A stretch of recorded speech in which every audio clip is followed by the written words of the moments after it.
Mudik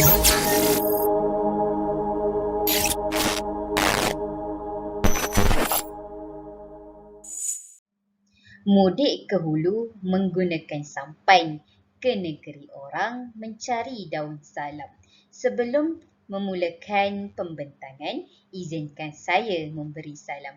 Assalamualaikum warahmatullahi wabarakatuh. Baiklah, hari ini saya akan membentangkan tajuk tugasan yang ketiga bagi subjek BMMB 1104 iaitu kod kursus bagi kesusasteraan Melayu. Tajuk tugasan kami ialah kami perlu membentangkan berkaitan dengan kritikan pemikiran sastera novel kanak-kanak dan remaja. Sebelum itu, izinkan saya untuk memperkenalkan rakan-rakan pembentang yang lain. Baik, yang pertama ialah Siti Nuraini binti Muhammad Nasir, nombor matriks P21241460.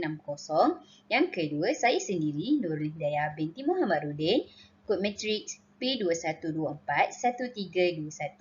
Dan yang terakhir ialah Syasha binti Syafi'i, nombor kod matriks P21241332. Baiklah, sebelum kita pergi kepada kritikan sastera yang dipersembahkan oleh saya dan rakan-rakan yang lain, izinkan saya terlebih dahulu juga untuk memperkenalkan apa itu sastera.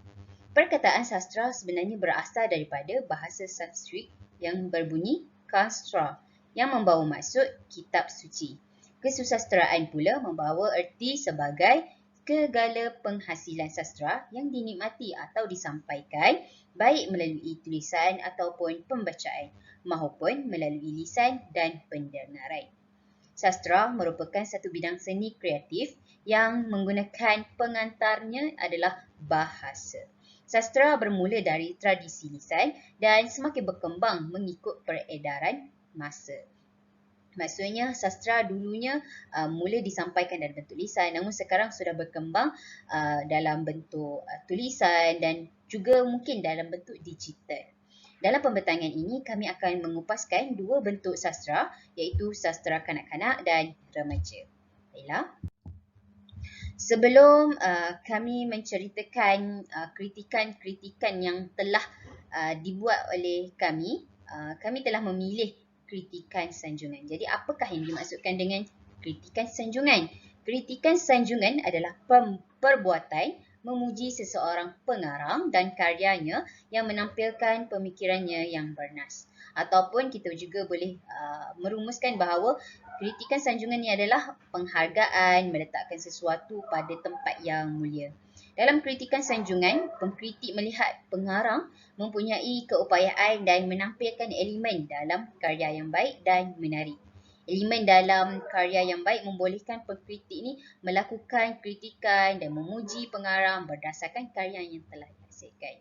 Umumnya, pengkritik ni akan melihat perkara-perkara baik yang ditunjukkan oleh pengarang, sama ada dari karya dia sendiri ataupun nilai yang ada pada pengarang itu sendiri. Jadi jelaslah bahawa kritikan sanjungan ni adalah satu tindakan memuji pengarang dan hasil karyanya yang memaparkan pemikiran yang baik dan bernas. Jadi saya serahkan kepada rakan pembentang yang lain untuk menjelaskan berkaitan novel-novel yang kami pilih. Sekian, terima kasih.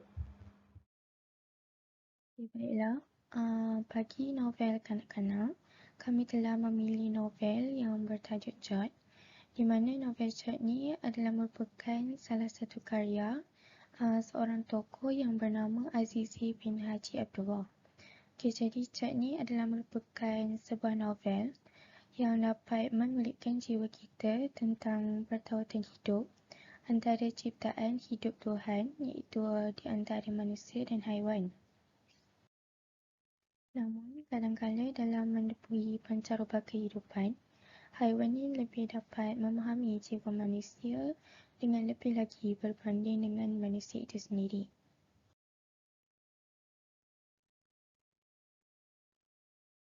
Berikut pula adalah merupakan sinopsis bagi novel Jod.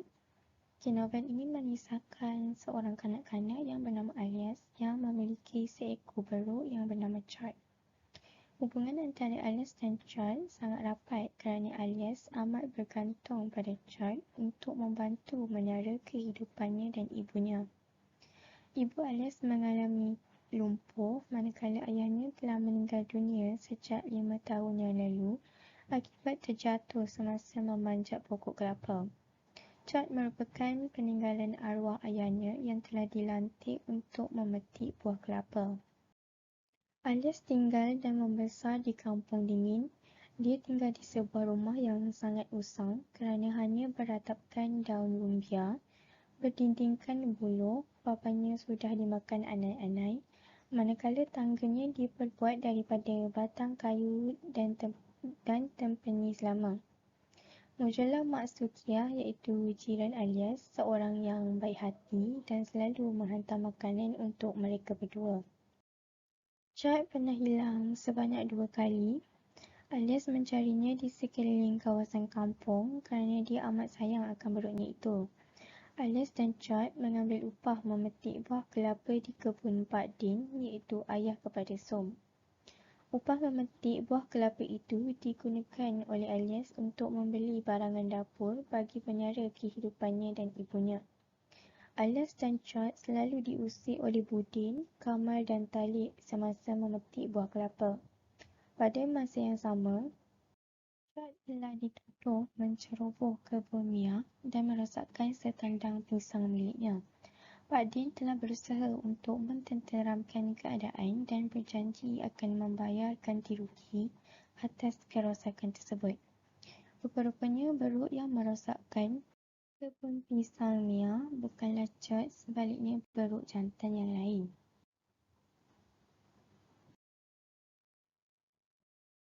Cikgu Sunan berasa bertanggungjawab atas tindakannya yang menjadi punca telinga Alias bengkak dan bernanah.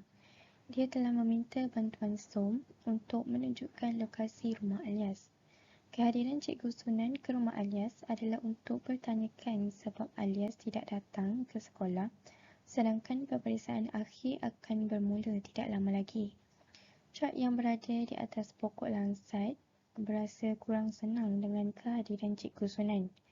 Alias yang baru pulang sambil membawa 2 biji buah kelapa bersalaman dengan Cikgu Sunan. Cikgu Sunan ingin melihat telinga Alias yang bengkak dan bernanah itu. Semasa Cikgu Sunan memeriksa telinga Alias, Chad yang berada di atas tahan pokok langsat telah meronta-ronta sehingga menyebabkan rantai yang menambatnya putus. Chad seterusnya telah bertindak menerkam dan menggigit lengan Cikgu Sunan. Alias cuba untuk melepaskan dengan Cikgu Sunan daripada gigitan Chad tetapi gagal. Alias kemudiannya mengambil lembingnya lalu merodok perut Chad hingga menyebabkan Chad terkulai dan mati. Alias berasa amat sedih kerana beruk yang selama ini membantunya mencari rezeki telah mati dan dia tidak dapat ke sekolah lagi. Cikgu Sunan menenangkan Alias dan berjanji akan menanggung segala kos persekolahannya sehinggalah dia memasuki universiti. Alias menguburkan Chad di tepi pokok langsat dan mencacapkan papan yang bertulis, "Tunggu aku di pintu Universiti Chad." Alias kemudiannya memberitahu ibunya tentang hasratnya untuk ke sekolah pada hari esok. Bagi novel ini, kami telah memilih daripada salah satu ciri kritikan iaitu kritikan sanjungan. Melalui novel ini, pengarang telah berjaya mewujudkan kekuatan penceritaan yang tekal untuk menarik minat pembacaan yang berterusan. Hal ini dapat dilihat apabila novel ini telah dibina oleh pengarang dengan menggunakan binaan struktur yang utuh sehingga sukar bagi seseorang pembaca itu untuk mencari ruang kelemahan yang signifikan. Hal ini jelas dapat dibuktikan melalui watak utama yang diperkenalkan oleh pengarang iaitu watak seorang kanak-kanak yang bernama Alias, di mana Alias ni adalah merupakan seorang murid tahun 5 di sebuah sekolah luar bandar, di mana watak ini telah dibina dengan baik oleh pengarang sehinggakan pembaca turut dapat merasai keperitan hidup watak tersebut di sepanjang plotnya. Hal ini dikatakan demikian kerana terdapatnya keupayaan estetika yang tinggi yang telah dipaparkan di sepanjang perkembangan plot, sehinggakan para pembaca seolah-olah dapat merasai keterlibatan mereka secara langsung dalam peristiwa-peristiwa yang terdapat dalam novel ini. Baiklah, bukan itu sahaja. Pengarang juga telah mengukuhkan lagi perwatakan watak utama dengan mewujudkan beberapa watak sampingan seperti Cikgu Sunan yang tegas, ibunya yang lumpuh, Som yang prihatin, beruknya yang bernama Chot yang jinak dan kuat bekerja, dan persekitaran kampung yang jauh di pedalaman.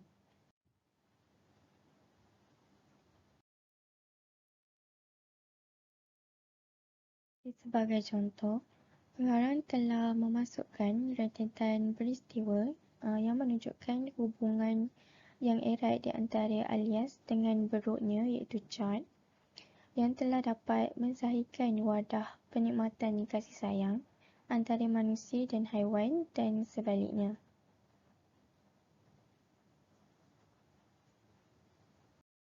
Melalui novel ini, kita dapat melihat watak yang telah diberikan kepada seekor beruk yang bernama Chot, di mana watak ini telah diberikan peranan yang besar oleh pengarang untuk menjadikan novel ini dapat dinikmati oleh para pembaca apabila terdapatnya berbagai unsur yang menarik. Selain itu, dengan adanya watak-watak seperti Chot, ia juga dapat mengelakkan para pembaca daripada cepat untuk berasa bosan apabila membaca novel ini. Sebagai contoh, kasih sayang Alias terhadap beruknya iaitu Chot dapat dilihat melalui peristiwa Alias yang sanggup berusaha untuk mencari Chot di sekeliling kampung apabila beruknya itu hilang. Walaupun pada waktu itu dia telah menyedari bahawa dia sudah pun lewat untuk ke sekolah.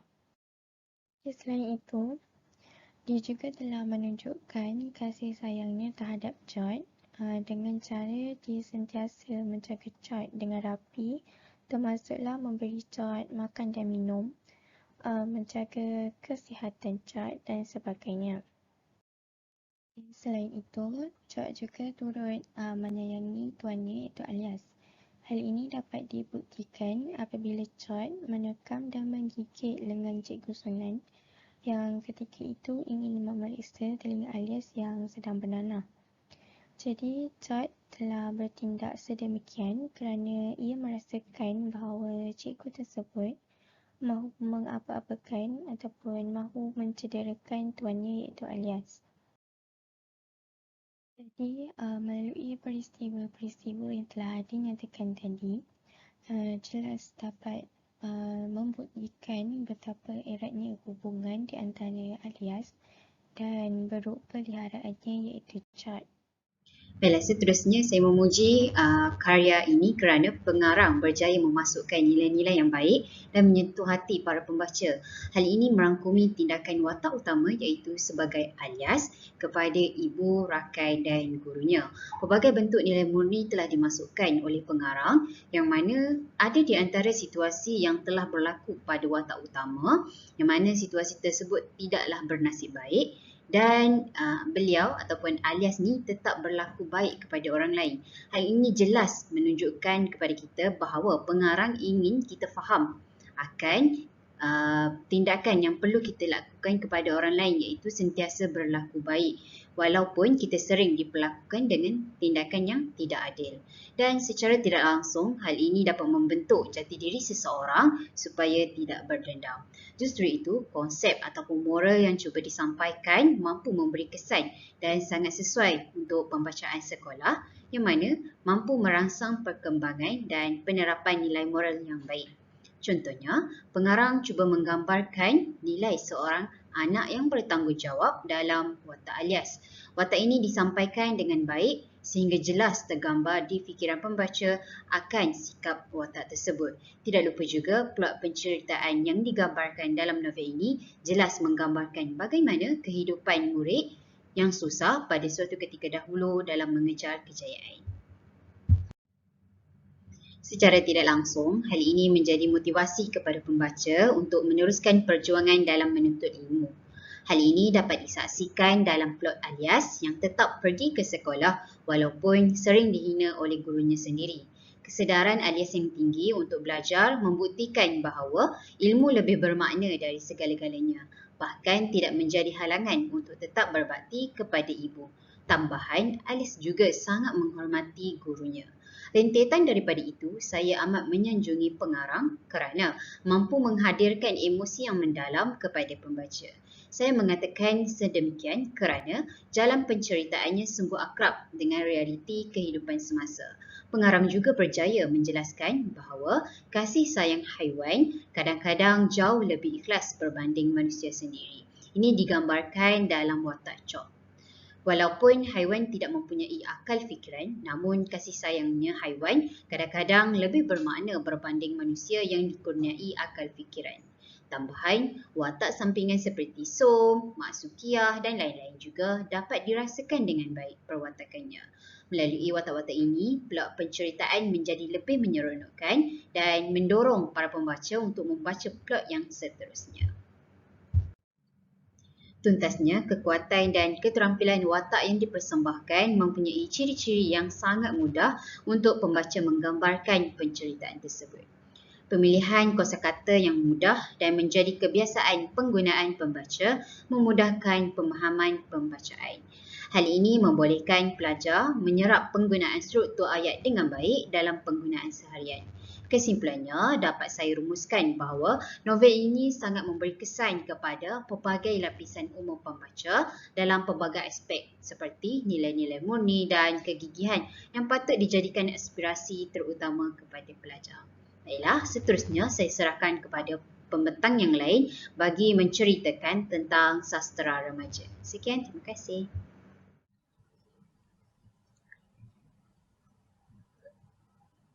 Yang seterusnya saya akan menerangkan novel remaja yang bertajuk Songket Berbenang Emas. Okey, dalam novel ini mengisahkan kehidupan Dahlia, seorang murid yang cerdik dan disenangi oleh teman-temannya. Namun Dahlia ni menghadapi masalah keluarga sehingga mengganggu tumpuannya terhadap peperiksaan STPM yang bakal didudukinya. Sebagai anak sulung, Dahlia ni terpaksalah memberikan perhatian kepada adik-adiknya dan dia juga menghadapi pelbagai masalah yang melanda keluarganya. Ibunya Saliha dirawat di Hospital Permai kerana mengalami masalah tekanan mental dan ayahnya dipatuk ular sehingga dimasukkan ke ward selama beberapa hari. Adik lelakinya pula terpengaruh dengan kawan-kawan sehingga tidak berminat untuk belajar. Situasi ini telah menyebabkan Dahlia terpaksa keluar dari asrama untuk menjaga adik-adiknya tersebut. Tekanan hidup Dahlia ni semakin bertambah apabila hubungannya dengan Azhari dipandang serong oleh jirannya. Tindakan ini menyebabkan Dahlia ni terjun ke sungai untuk menyelamatkan Said tapi tidak dihargai, malah dicemooh pula kerana gagal menyelamatkannya. Walau bagaimanapun, Dahlia tetap tabah menghadapi dugaan dan hadiah kesabarannya ini beliau telah berjaya dan dapat melanjutkan pelajaran ke Jepun dan pertunangannya dengan Azhari. Okey, dalam novel ini saya akan menerangkan mengenai kritikan sanjungan. Menurut karya Khairuddin Aid dalam karyanya iaitu Songket Berbenang Emas tadi, kita dapat lihat bahawa terdapat nilai-nilai murni serta pengajaran yang telah dimaksudkan dalam novel tersebut. Nilai-nilai murni dan pengajaran ini memberi inspirasi dan teguran kepada golongan remaja yang membaca novel ini. Oleh itu saya amat memuji dengan hasil karya beliau inilah yang memasukkan nilai-nilai murni dan pengajaran novel ini, dan hal ini dapat memberikan kesan yang baik dan positif kepada para pembaca terutamanya golongan remaja lah. Sebagai contoh, kita dapat lihat dalam karyanya yang memperlihatkan kesungguhan seorang watak utama, iaitu Dahlia dalam mengejar cita-citanya. Walaupun Dahlia ni mempunyai latar belakang keluarganya miskin dan mempunyai berbagai masalah dan kekurangan, tetapi Dahlia ni tidak menjadikan kekurangan dia tu sebagai penghalang buatnya dalam belajar. Walaupun Dahlia ni banyak tidak pergi ke sekolah, terpaksa menjaga ibunya, tetapi dia tetap mengulang kaji pelajaran, malah rakan-rakannya turut membantu dengan memberi nota-nota kepada Dahlia ketika Dahlia tidak ke sekolah lah.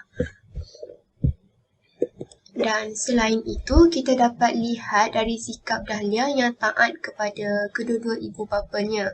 Hal ini dapat dibuktikan walaupun Dahlia ni sibuk dengan pelajarannya, tetapi dia tetap menjalankan tanggungjawabnya, iaitu menjaga ibunya yang sakit tu.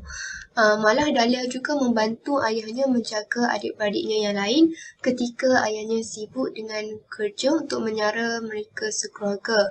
Ketaatan Dahlia ni dapat dilihat apabila ibunya ketika itu hilang. Ibunya terlepaslah daripada rumah dan meraya-raya, dan Dahlia dan ayahnya ni berusaha mencari ibunya yang hilang tersebut, dan akhirnya jumpa kerana dapat bantuan daripada orang kampung jugalah. Dan seterusnya, novel ini juga memupuk sifat kasih sayang antara ahli keluarga. Sebagai contoh, keluarga Dahlia yang sentiasa membantu antara satu sama lain walaupun hidup dalam keadaan miskin. Malah Dahlia turut menggadaikan masa dan tenaganya yang banyak untuk meringankan beban ayahnya.